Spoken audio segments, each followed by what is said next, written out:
Les temps sont durs, les gars. En 2024, il y a toujours des coachs qui font des tarifs à l'heure et des prix dégressifs. Et en plus, c'est au moins 90% pour sûr. Déjà, je t'explique. C'est pas parce que 90% le font que c'est bien de le faire. Pas du tout. Il existe qu'un chien de berger et un troupeau de moutons. Car avec cette méthode, c'est le coach qui est le grand perdant. C'est le coach qui se fait baiser. Après, peut-être que tu aimes ça. Perso, pas moi. Qu'est-ce que c'est les tarifs à l'heure si tu ne le sais pas? C'est simplement vendre une heure de coaching égale 50 euros. 50 euros étant la moyenne française du prix à l'heure pour se prendre un coach sportif. Donc déjà, si tu es en dessous, arrête. Arrête. Mais continue la vidéo. C'est quoi les tarifs dégressifs? C'est le fait de mettre un prix moins cher à l'heure parce que le client te prend 10, 20 ou 50 séances. Tu connais, une heure égale 50 euros, 10 heures égale 45 euros heure, 20 heures égale 40 euros heure et 50 heures, 25 euros heure. Le fameux carnet de séances. Où le client met ses heures là où il veut. Où tu es tributaire de ses choix. Allez, semaine 1, 3 séances. Semaine 2, 1 séance. Semaine 3, 2 séances. Semaine 4, 0 séance. Imagine, tu vends 50 séances à 25 euros heure. Tu seras content dans un premier temps, mais au fond de toi, tu le sais que tu aurais pu vendre à 50 euros heure pour 50 séances, soit 2500 euros au lieu de 1250 euros. Tu as bien le seum après.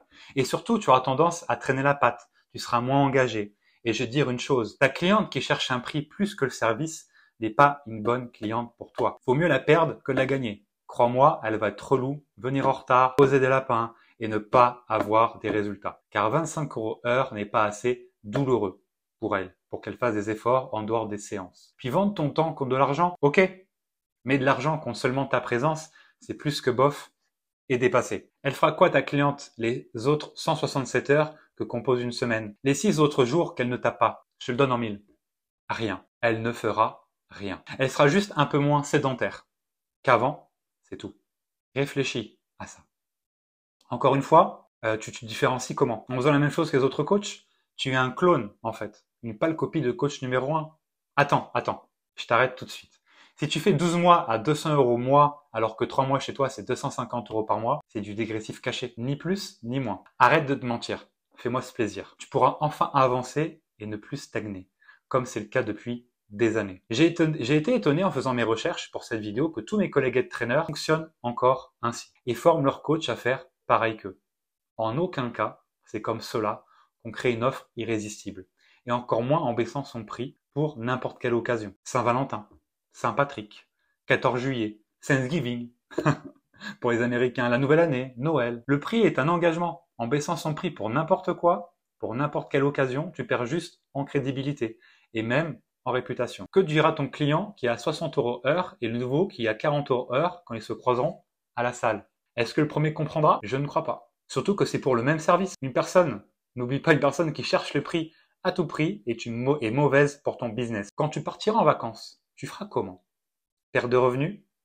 Perte de clients? Surtout que beaucoup de coachs qui font des tarifs à l'heure plus dégressifs ne signent pas de contrat avec leurs clients, ou ne le font pas respecter, ou enlèvent les clauses importantes. Oui. Qui dit qu'après tes vacances ou ton congé maternel ou paternel, tes clients seront toujours là? Rien. Encore une fois. Il faut te protéger et garantir tes revenus.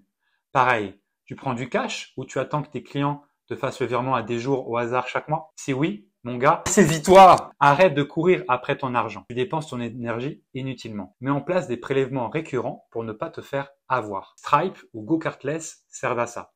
Et là, c'est toi qui as le contrôle. Le coach doit être le leader, ne pas être vu comme un marchand de tapis, en aucun cas. Rien ne doit être négociable.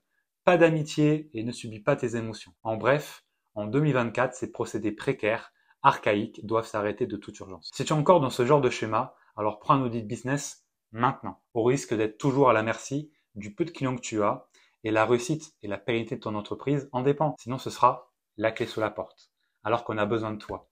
Les gens ont besoin de toi. Tout se passe en description pour aider ton audit business. Merci d'avoir regardé cette vidéo et je te dis à bientôt, amigo.